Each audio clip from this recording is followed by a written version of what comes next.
ስንቱ በዚህ ወንጌል ድኖበታል። ስንቱ በዚህ ወንጌል አመልጦበታል። ስንቱ በዚህ ወንጌል ተርፎበታል።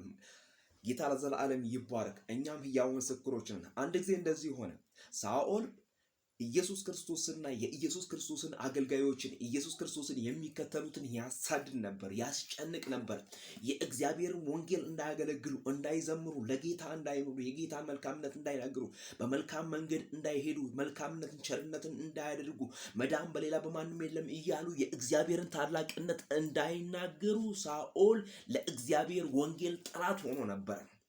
እግዚአብሔር አምላክ ግን ታላቅ ነው።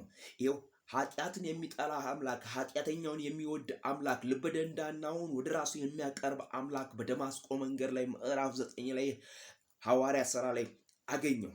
ምክንያቱም በዚያ ቦታ ያሳድድ ነበር፣ በዚያም ቦታ ህዝቡን ያስጨንቅ ነበር፣ በዚያ ቦታ ሳኦል ብዙ ነገር ያደርግ ነበር። እግዚአብሔር አምላክ ዓይኑን ያዘለት። ሳኦል ግን የጌታን ደቀ መዛሙርት እንዲገድላቸው ገና እየዛተ ወደ ሊቀ ካህናትና ሄደ። በዚህ መንገድም ያሉትን ሰዎችን፣ ወንዶችን፣ ሴቶችን ቢያገኝ እያሰረ ወደ ኢየሩሳሌም ያመጣ ዘንድ በደማስቆ ላሉት ምኩራቦችም ደብዳቤ ከነርሱ ለመነ። ይሄንን ሊያደርግ ነገር ግን የኔ ጌታ ተገናኘው። ጌታ ለዘላለም የተባረከ ነው።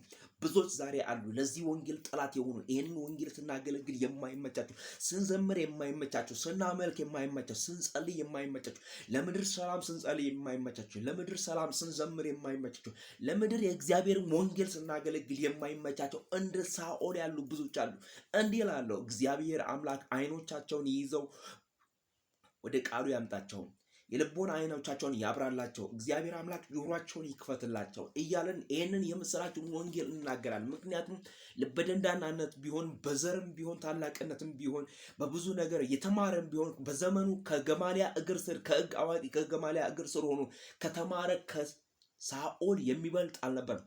ነገር ግን እግዚአብሔር አምላክ እኔ ኃይለኛ ነኝ፣ እኔ አዋቂ ነኝ ለሚለው መጣለትና የጌታን ወንጌል ያለ ፍርሃት እንዲናገር አደረገ። ወዳጄ ወንድሜ፣ የእግዚአብሔርን ቃል እንድትናገር እግዚአብሔር አምላክ መንገድን ከከፈተልህ፣ እግዚአብሔር አምላክ እድሜን ከሰጠ፣ እግዚአብሔር አምላክ ዓይንን ካበራልህ አትሸው። ምክንያቱም ነገ ያንተ አይደለምና ነገ ለራሱ ሌላ አለው። ምክንያቱም እግዚአብሔር አምላክ በዘመናት መካከል ምርጦች የሚያገለግሉት አሉትና የጌታን ወንጌል አገልግል። መዳን በሌላ በማንም የለም። እንድንበት ዘንድ ከሰማይ በታች የተሰጠን ስም ኢየሱስ ነው። የልጁ የኢየሱስ ክርስቶስ ደም ከኃጢአት ሁሉ ያነጻል።